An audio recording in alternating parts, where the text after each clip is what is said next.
Morning, Year 4. I've got really terrible hay fever, so please try to excuse my sniffling. I'm going to tell you the myth of Romulus and Remus.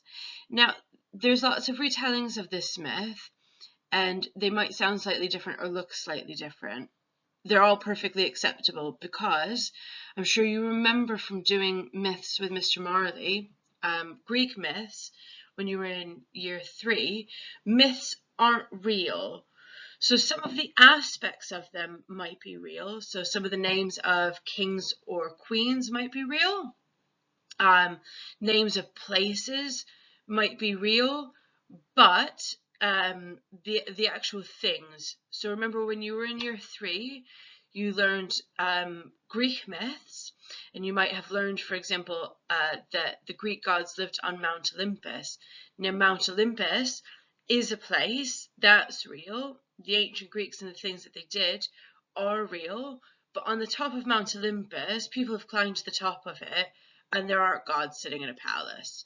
So myths are a way, or were a way, for people in ancient times to tell stories, or to remember important things, or to explain things that they didn't understand. So, for example, Zeus threw lightning bolts, and that's where they explained where lightning came from. Because if you don't know the science, it can be quite scary. And this myth is the myth of Romulus and Remus. So some of the aspects of it they think might be true, but lots of the aspects of it are probably not true. So while you're having a listen, just have a think about what parts of it might be true, might have actually been historical. What parts of it do you think might not have been so historical? And let's see if I can get it to flip to the next bit. Okay. So I'm going to start. I'm going to figure out how to move my head out of the way so I can actually have a look. Right, so a long, long time ago, there was a king called Numitor who ruled an ancient city in Italy called Alba Longa. Now, Numitor had a younger brother named Emulus, who one day uprose against Numitor and took over Alba Longa. Now, Emulus did not want to cause any conflict, so he killed Numitor's male heirs, that means his sons, and forced Numitor's only daughter, Rhea Silvia, to become a Vestal Virgin so that she could not marry or have any children. So Vestal Virgins, they were locked away in temples and they weren't allowed to get married. So he locked her away in a temple so she couldn't have any children. Now Emulus was worried that Rhea would have a son who would eventually want to become king and overthrow him. Now, Rhea Silvia fell in love with Mars, who's the Roman god of war, and they had twin sons. Rhea Silvia betrayed her vows of being a Vestal Virgin, and usually, if you escaped the temple, if you got married and had children, you would be killed. The punishment was death. However, Emulus, the king, was worried. He feared the wrath of Mars, the god, and he didn't want to kill her. So instead, the king imprisoned Rhea Silvia and ordered the servant to put the twins in the river Tiber. Emulus reasoned that if the twins were to die from the elements, that means wind, rain, snow, if they were to die outside, the city would be saved from the angry god Mars. By the way, Year 4, if the names and stuff are overwhelming right now, just ignore it. I'll put up a story map. I just want you to hear it. So, when the servant reached the riverbank with the baby boys, he couldn't throw them in. So, instead, he placed them in the river and let the current carry them away in the basket, hoping that someone would rescue the twins. Now, no people came across the basket, but eventually a she-wolf did, and she pulled the babies out to safety. The wolf mother protected the boys from dangers like other wild animals, and eventually a woodpecker helped the twins to find food. Soon the twins were found by a shepherd who was walking out by the river. He took the baby boys home and decided to call them Romulus and Remus.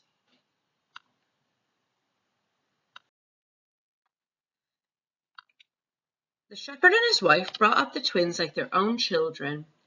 Romulus and Remus grew up to become shepherds like their father. One day, while the twins were herding their sheep, they were met by shepherds of the king Romulus, who started a fight with Romulus and Remus. Remus was captured by the shepherds and taken to King Romulus.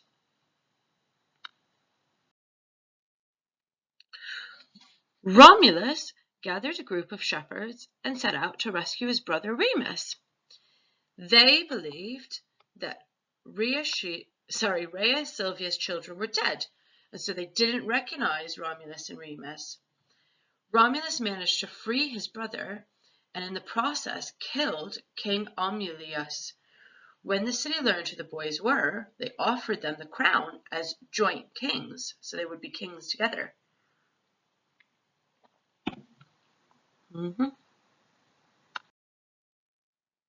However, the twins turned down the crown because they wanted to found their very own city.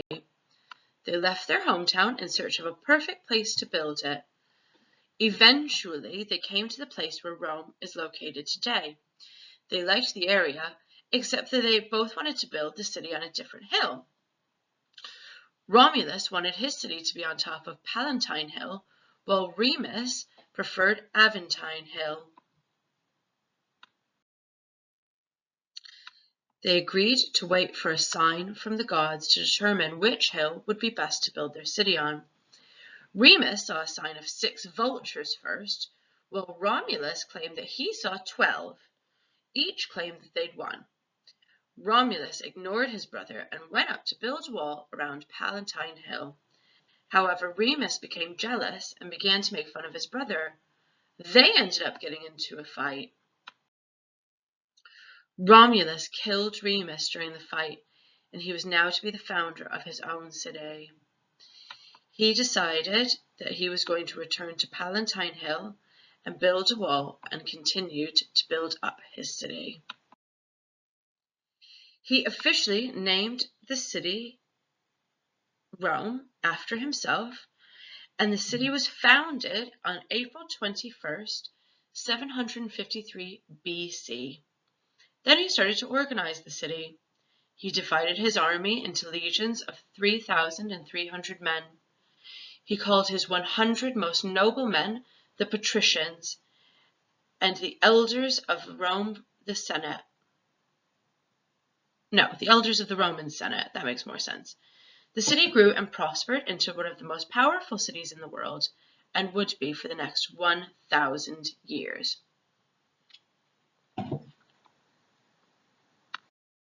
The end. So, there's loads of stuff to think about in that myth.